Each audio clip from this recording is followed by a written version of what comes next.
देव भगवान की जय। प्यारे कृष्ण कन्हैया लाल की जय। श्री विष्णु पुराण द्वितीय अंश का 8 अध्याय पूरे हो चुके हैं। आज 9वां अध्याय ज्योतिष चक्र और शिशुमार चक्र। श्री पराशर जी बोले, आकाश में भगवान विष्णु का जो शिशुमार अर्थात गिरगिट अथवा गोधा के समान आकार वाला तारामय स्वरूप देखा जाता है, उसके पुच्छ भाग में ध्रुव अवस्थित हैं।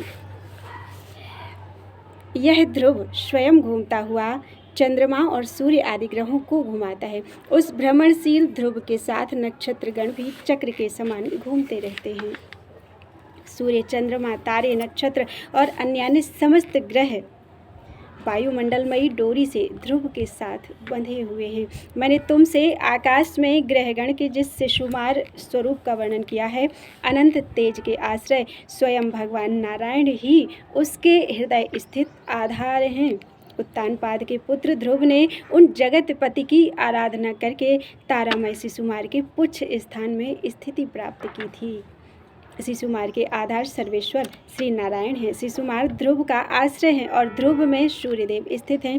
तथा हे विप्र, जिस प्रकार देव, असुर और मनुष्य आदि के सहित यह संपूर्ण जगत सूर्य के आश्रित है, वह तुम एकाग्र होकर सुनो। सूर्य 8 मास तक अपनी किरणों से 6 रसों से युक्त जल को ग्रहण करके उसे 4 महीनों में वर्षा देते हैं।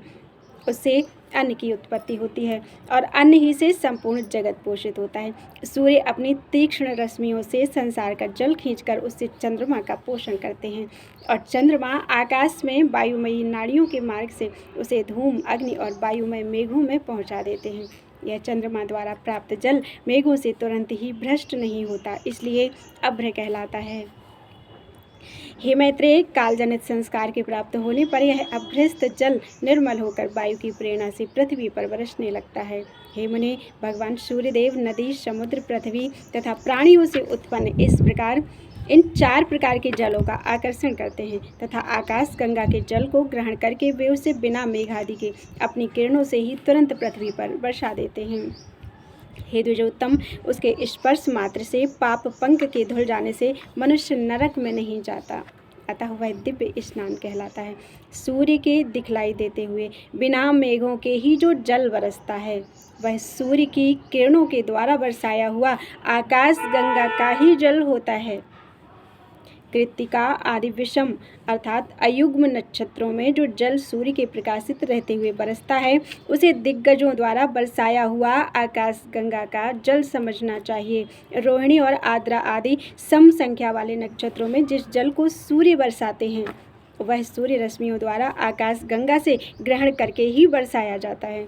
हे महामुने, आकाश गंगा के ये सम तथा विषम नक्षत्रों में बरसने वाले दोनों प्रकार के जलमय दिव्य स्नान अत्यंत पवित्र और मनुष्यों के पाप भय को दूर करने वाले हैं।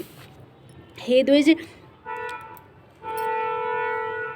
जो जल मेघों द्वारा बरसाया जाता है, वह प्राणियों के जीवन के लिए अमृत रूप होता है और औषधियों का पोषण करता है। हे विप्र, उस वृष्टि के जल से परम वृद्धि को प्राप्त होकर समस्त औषधियाँ और फल पकने पर सूख जाने वाले गोधूम, यव आदि अन्न प्रजावर्ग के शरीर की उत्पत्ति एवं पोषण आदि के साधक होते हैं। उनके द्वारा शास्त्रविद मनीषीगण नित्य प्रति यथाविधि यज्ञ अनुष्ठान करके देवताओं को संतुष्ट करते हैं।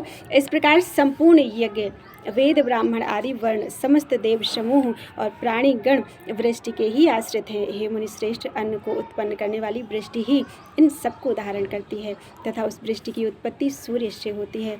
हे मुनिवरोत्तम, सूर्य का आधार ध्रुव है, ध्रुव का शिशुमार है तथा शिशुमार के आश्रय श्री नारायण भगवान हैं। उस शिशुमार के हृदय में श्री नारायण स्थित हैं, जो समस्त प्राणियों के पालनकर्ता तथा आदिभूत सनातन पुरुष हैं। इति श्री विष्णु पुराणे द्वितीय अंशे 9वां अध्यायः। बोलो वृंदावन बिहारी लाल की जय।